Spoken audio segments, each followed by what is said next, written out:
구독, 좋아요. 21대 대통령 선거 대선 후보 릴레이 초대석. 오늘은 국민의힘 김문수죠. 주목을 끄네요. 김문수 후보 모셨는데요. 가장 활력 있는 후보, 가장 젊음을 자부하는 후보, 가장 꼿꼿한 후보, 가장 청렴하고 정직한 후보, 언젠가 반드시 국가 지도자가 됐어야 할 후보 모셨습니다. 우리 김문수 후보님 나오셨습니다. 어서 오십시오. 예, 반갑습니다. 예, 후보님. 감사합니다. 예, 어서 오십시오. 오늘 최대현 부장하고 함께 진행을 할 건데요. 먼저 후보님 우리 시청자분들께 먼저 인사 좀 해주시죠. 예, 저 8번 카메라 보고 하시면 됩니다. 페넌 마이크 시청자 여러분 반갑습니다. 저도 여기 여러 번 나왔습니다만 오늘 국민의힘 대통령 후보가 되어서 다시 경선 과정에서 이렇게 뵙게 돼서 반갑습니다. 여러 가지 나라가 어렵고 국민이 힘든데 제 김문수가 확실히 해내겠습니다. 잘 좀 부탁드립니다. 감사합니다. 우리 김문수 후보님께서 막 그냥 그 이전 일정에서 바로 오신 상황이어서요. 숨도 좀 돌리실 겸 제가 좀 시간을 좀 끌어보도록 하겠습니다. 여러분 이제 댓글도 좀 많이 달아주시고 우리 김문수 후보님께 궁금하신 내용들 많지 않습니까? 궁금하신 내용들 댓글로 질문을 좀 주시면 그럼 제가 좀 정리해서 또 추가로 여러분께 즉석에서 질문을 좀 드리도록 하겠습니다. 댓글 다시는 것뿐만 아니라 좋아요, 구독도 눌러주시는 것도 잊지 말아주셨으면 감사하겠습니다. 예, 20대 청년 시절부터 사회적 약자와 함께 왔던 후보이죠. 고난의 길을 마다하지 않고 사회와 국가를 위해서 헌신해왔던 후보이죠. 젊은 시절에 너나 나나 다 고생을 하지만 그 외로운 길을 겪을 때 그 고초가 누가 쉽게 경험하지 못했던 후보이죠. 우리 국가 지도자들 중에는 그런 외롭고 어려운 길, 또 어두움에서도 새로운 빛을 냈던 후보자들이 있습니다. 그런 국가 지도자들이 있었죠. 자, 그 영광의 순간에 와 있습니다. 먼저 후보님께 이것부터 좀 질문을 좀 드리죠. 네. 이제 정치 국가 지도자로서 새로운 지금 길에 들어섰는데 국가 지도자가 되시려면 대개 이제 정치적 롤 모델이 있지 않습니까? 네. 그 롤 모델 누구로 생각하시는지 그리고 왜 그렇게 생각하시는지 묻고 싶네요. 우리나라 대한민국을 대한민국 역사상 가장 위대하게 만들어주신 분이 이승만 대통령이십니다. 자유민주주의 대한민국을 건국을 하고 또 역사상 최초로 선거를 실시했습니다. 자유평등 보통 비밀선거를 실시하시고 또 학교 제도나 모든 부분을 훌륭하게 하고 또 6.25 때 공산국가의 침략을 막아서 오늘날의 자유 대한민국을 있게 만들어주신 이승만 대통령 가장 존경하고요. 다음에는 박정희 대통령, 바로 우리가 가난해서 밥을 굶던 저도 이제는 다이어트를 하고 있습니다. 예, 그렇죠. 그리고 전기불이 없었는데 지금 이렇게 불이 환하게, 여기도 스튜디오도 불이 많이 켜져 있습니다만 옛날에 생각하지 못했던 전기불이 환하게 켜지고 또 물도 부족해서 어려웠는데 지금은 하루에도 몇 번씩 샤워도 하고 화장실에 가도 물이 이렇게 풍부합니다. 저는 생각만 해도 놀랍고 더구나 마이카라면은 저는 거짓말이다. 이 박정희 대통령이 독재를 하기 위해서 국민을 속이는 히틀러 같은 것이다. 히틀러가 독일의 폭스바겐을 만들었습니다만은 그와 같이 마이카는 박정희 대통령의 히틀러식 그런 사기다. 이렇게 생각하고 시위를 많이 했는데 지금 우리 대한민국이 세계 역사상 최초로 이렇게 후진국에서 자동차를 제일 잘 만드는 위대한 나라로 만들었습니다. 이 두 대통령, 대한민국 대통령이지만 세계적으로 가장 존경받는 이승만 대통령과 박정희 대통령을 진심으로 존경합니다. 예. 김 후보님께서 건국의 아버지 이승만 대통령 존경하신다. 네. 또 부국의 아버지 박정희 대통령 존경하신다. 그러니까 댓글창에서 러브원 어나더님께서 역시 역사관, 바른 역사관 김문수 후보님 딱 하면서 칭찬을 해주시네요. 네. 그 지난 주말이었나요? 네. SNL이라는 예능 프로그램에 나가셨더라고요. 예. 예능 프로그램 나가셔가지고 네. 거기서 왜 그 예전에 소방서에다 전화하셨던 그 사건 있지 않습니까? 네. 그걸 아주 풍자해서 김문수입니다, 김문수입니다 그걸로 이렇게 풍자를 하던데 네. 그게 사실 굉장히 큰 오해가 있었던 그런 얘기 아니겠습니까? 그것 때문에 뭐 김문수는 너무 권위적이다 그런 오해가 굉장히 많이 있었던 걸로 저도 지금 기억하고 있는데 김문수만의 이 진짜 리더십, 진짜 모습은 어떤 것인지 좀 궁금해집니다. 그래서 뭐 소방관한테 전화를 해서 예, 제가 경기도지사 김문수입니다. 예, 이랬더니만은 요즘에는 뭐 도지코인 안 산 것이 후회된다. 도지사입니다. 제가 이야기할 때 사야 되는데 이런 예. 분도 있고요. 그런데 요지는 제가 전화했을 때 제가 경기도지사로서 689대 경기도지사인데 예, 예. 경기도 역사상 도지사가 소방서에 전화한 적이 있느냐. 그러니까 소방관은 이 거짓말이다. 이거는 가짜 장난 전화다. 이렇게 어허. 생각하고 계속 자기 누구다 이렇게 이야기를 해주면 되는데 안 해요. 그러다 보니까 일어난 해프닝인데 그로 인해서 약간 어려움을 겪었던 소방관 여러분들에게 죄송스럽게 생각하고 저야말로 경기도를 전체 공무원들이 소방서처럼 운영하자. 어떻게? 부르시면은 언제 24시간 언제라도 365일 언제라도 5분 내 출동 그리고 장난 전화라도 무조건 현장에 출동해서 우리 국민들 도와드리는 예. 이런 공무원이 되자. 제가 늘 주장했는데 정말 우리 공무원들이 소방관들처럼 119처럼 더 고치고 발전해 나가야 될 점이 많이 있다고 생각합니다. 예. 후보님께서는 경산호위 위원장 시절에 이제 제가 여러 차례 뵈었어요. 네. 그때마다 이 노동 문제를 비롯해서 이제 정치 이슈 많이 이야기를 했습니다만 특히 노동 문제와 관련해서 이야기를 하면 민노총의 해악 이런 걸 강조하셨고 야 청년의 미래가 참 암담한 상황이다. 네. 이런 이야기 많이 하셨습니다. 그리고 청년 문제뿐만 아니라 가상화폐 문제나 인공지능 문제도 상당히 관심이 많으시구나 이런 걸 알게 됐는데 청년 문제 한번 여쭤볼게요. 네. 청년이 나라의 미래다 이런 이야기를 하시면서 청년이 처하고 있는 상황에 대해서 각별하게 신경을 쓰셨는데 이 청년 일자리 문제는 아주 중요한 사회적 화두이지 않습니까? 네. 청년 일자리 문제에 대해서 어떻게 이것을 해결할지 청년 일자리 해결 정책 어떻게 지금 구상을 갖고 계세요? 지금 이제 점점 청년들이 어려워져서 현재는 쉬었음 청년만 50만 명을 넘어섰습니다. 역사상 최고 많은 청년들이 대학을 졸업하고도 구직도 안 하고 취직도 안 하고 그냥 쉬는 이런 청년들이 늘어나고 있는데요. 이 정말 국가적으로 심각합니다. 이 쉬었음이 오래되면은 이제 본인들이 완전히 방콕이 돼 가지고 나중에는 비관 실망하거나 극단적 선택을 하는 이런 경우도 많아지고 있습니다. 그래서 저희는 이 쉬었음 청년들을 어떻게 하면 개별적으로 맨투맨으로 우리가 접촉을 해서 그분들이 왜 쉬고 있는지 어떻게 하면 일자리를 가질 것인지 이런 문제를 해결하는 게 1번이고요. 네. 두 번째로는 일자리가 많아져야 되는데 지금 노동조합 방금 말씀하신 것처럼 노동조합의 조합원이 한국노총, 민주노총 합쳐서 약 300여만 명인데 그러면은 전체 근로자 숫자의 12%입니다. 그러면 88%의 근로자들은 사실 노조가 없습니다. 그 노조 있는 근로자들은 자기네들의 임금을 올려라.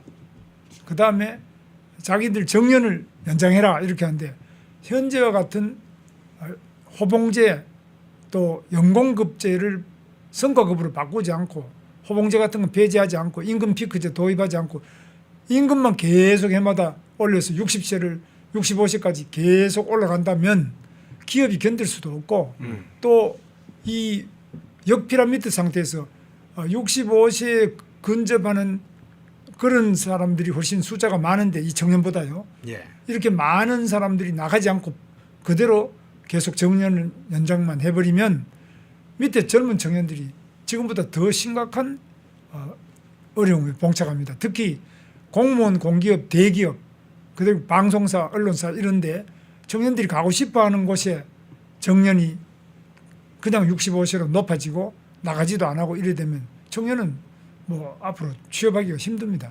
그래서 정년 연장도 청년과 연세 드신 중장년이 상생할 수 있는 그런 정년 연장을 논의해야지 자기네들 거는 하나도 손 안 대고 그냥 임금 올리고 호봉제 계속 더 올리고 또 정년을 연장하는 상태가 돼버리면 이거는 지금 청년들이 갈 데가 없다.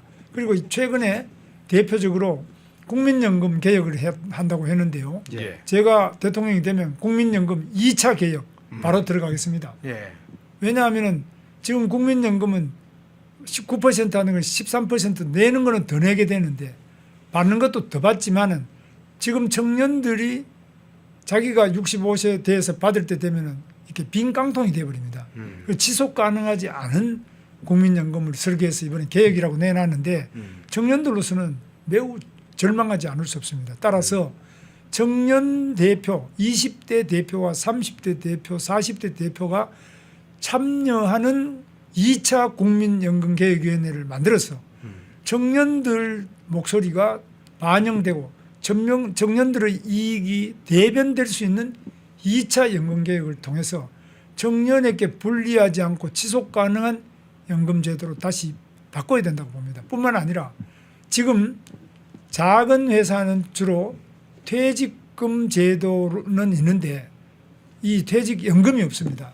그래서 제가 고용노동부 장관할 때 퇴직연금 제도를 도입하기 위해서 입법을 하다가 지금 그만두는데 제가 대통령이 되면 바로 퇴직연금을 실시를 해서 작은 회사 다니더라도 모두 퇴직금이 아니라 퇴직연금제로 매달 조금씩 바깥에 회사 안이 아니라 회사 바깥에 어떤 기금에다가 적립을 해서 나이가 65세 되면은 그때부터 받도록 해서 1층 연금은 국민연금, 2층 연금은 퇴직연금, 3층 연금은 개인연금 이렇게 해서 3층으로 연금을 두텁게 해서 노후 생활이 보장되는 우리 청년들의 그 삶을 만들어 보려고 하고 있습니다. 예. 청년 문제 잠깐 질문드렸는데 이거를 뭐 연금 개혁부터 해서 쉼 없는 청년 네. 50만 시대 뭐 예. 해결 문제 여기다 정년 연장 문제까지 막 줄줄이 나오시네요. 예. 역시 그 어떻게 보면 고용노동부 장관으로 일하셨던 그런 경력이 큰 도움이 되시는 것 같습니다. 네. 그런데 말입니다. 제가 지난 주말에 이제 경선 토론회 하는 걸 제가 쭉 지켜봤는데 뵈니까 기업하기 좋은 대한민국 좀 만들겠습니다. 그런 공약을 하시더라고요. 네. 그래서 이 기업하기 좋은 대한민국이라고 하면은 후보들마다 다 규제를 좀 없애겠다 그런 얘기를 공통적으로 하는데 네. 근데 저는 오히려 그게 이렇게 질문을 드리고 싶습니다. 네. 아니 역대 정권마다 역대 후보들마다 다 기업들을 잘 되게 하겠다면서 규제 개혁을 얘기하는데 그 얘기는 뭐냐면 역대 정부 때마다 계속해서 규제 개혁에 실패했던 거 아니냐 그렇게 역으로도 얘기할 수 있을 것 같거든요. 김문수 후보만의 정말 획기적인 기업 환경을 조성하기 위한 그런 규제 개혁 방안 어떤 걸 내놓으시겠습니까? 제가 생각하고 있는 규제 개혁은 정말 화끈하면서도 확실하게 규제를 풀어나가는 건데요. 이건 제가 경험이 또 제일 많습니다. 그래서 규제 개혁이 안 되는 이유는 공무원들이 이 규제 위에 자기 자리를 유지하고 있습니다. 예를 들면 그린벨트다. 그린벨트를 단속하는 공무원, 그린벨트를 인허가하는 공무원, 뭐 이런 그 전부 공무원의 일은 거의 규제가 많이 있습니다. 도와주는 보다는 규제가 많이 있는데 이런 것들이 너무 숫자도 많고 또 공무원들이 이걸 푼다 그래 놓고 조금 건드리다가 또 정권이 바뀌면 제자리 걸음을 더 늘어나고 또 국회에서도 뭐 예를 들면은 학교의 안전이다 이러면은 안전 문제에 대해 가지고 그때부터 또 법을 만듭니다. 뭐 학교 안전법이다 이래 가지고 또 법을 만들고 교통 보건 뭐 여러 가지 사고 이런 거 계속 법을 만드는데 이 법마다 다 규제가 들어가 있습니다. 그래서 이런 것들을 전체적으로 종합적으로 볼 수 있는 대통령 자신이 직접 챙길 수 있는 이 규제 담당만이 아니라 기업 담당 수석을 대통령실에 둬가지고요. 예. 기업이 만약 문제가 있다 이러면은 어떤 공장을 늘리는데 예를 들면 우리나라 같으면 규제 제일 많은 것이 농지 규제, 또 군사시설 보호구역, 또 상수원 보호구역, 또 개발보전구역이라 해서 그린벨트, 뭐 온갖 그 규제가 많이 있습니다. 그래서 이런 것들 중에 어느 한 군데 하나의 예를 들면 이천에 있는 하이닉스 예. 공장이다. SK 하이닉스 거기에도 뭐 한 16중, 18중, 18가지 정도 규제가 이 중첩되어 있습니다. 하나 풀어도 또 그 다음이고 예, 이걸, 예, 예. 이걸 다 풀려고 하다 보면은 어떤 거는 뭐 시청에 가야 되고 어떤 거는 도청에 가야 되고 어떤 거는 중앙부처에 국토부 가야 되는 것도 있고 환경부 가야 되는 것도 있고 또 농림부 가야 되는 것도 있고 뭐 국방부 가야 되는 것도 있고 이게 너무너무 다양하기 때문에 이거 풀다가 보면은 완전히 세월은 세월대로 많이 가고 또 너무 힘이 들어서 다 풀지도 못하고 예. 하나만 그중에 어느 하나만 걸리면 못하니까 이런 걸 원스톱으로 한 군데 가서 이야기하면은 다 풀어줄 수 있도록 대통령이 직접 챙기는 수석 비서관들을 둬가지고 챙겨야 됩니다. 지금은 부처가 여러 개 있는데 국무총리실에서 해봐라 이렇게 하더라도 사실 국무총리 이야기한다고 또 잘 안 듣습니다. 그래서 대통령 직접 이 기업하기 좋은 나라를 만들기 위해서는 예. 규제를 푸는 것이 1번이다. 그래서 규제를 풀고 두 번째는 보조금을 줘야 됩니다. 뭐 예를 들면은 미국 같은 데는 삼성전자가 갔다 또 현대자동차, 기아자동차가 미국에 가면 100만 평, 200만 평의 땅 이거 뭐 1달러밖에 안 받습니다. 예. 그래서 그렇게 아주 싸게 땅도 주고 또 보조금을 주는데 그 보조금 중에 대표적인 것이 세금을 한 7년 안 받습니다. 어허. 뭐 7년, 8년, 10년 안 받는데 세금을 이익이 나더라도 상당한 기간도 안 받으니까 처음에는 자금 걱정 없이 미국으로 투자를 하게 됩니다. 우리나라도 그렇게 외국 기업들이 가장 투자하고 돈 벌기 좋은 대한민국으로 만들어줘야 됩니다. 그래야만 외국에 나가던 대한민국 기업이 외국에 나가지 않고 한국에 있어야만 이 돈을 더 벌 수 있다. 예. 이래야 할 거 아닙니까? 한국에 있으면은 우리 기업이 삼성전자 이재용 또 감옥에 가고 또 SK 최태원 또 감옥 가고 롯데 신동빈 또 감옥 가고 중대재해처벌법 위반으로 또 감옥 가고 예. 이런 식으로 해서 누가 대한민국에 투자하겠습니까? 그래서 이 기업인이 크게 하면은 감옥 가는 것이 아니라 혜택을 받고 또 명예도 주는 그런 뭐 여러 가지 보상도 하고 이렇게 해야만 기업하지 않겠습니까? 모두가 숨죽이고 침묵하던 시절 프렌드마이크는 앞장서 자유, 진실, 시장을 외쳤습니다. 자유 우파 정권이 힘들게 다시 들어선 이후에도 대한민국을 위협하는 세력과의 싸움은 여전히 계속되고 있습니다. 2025년도에도 프렌드마이크는 흔들림 없이 달려갑니다. 자유민주주의 수호의 선봉이 되겠습니다. 2025년 프렌드마이크와 함께 주십시오.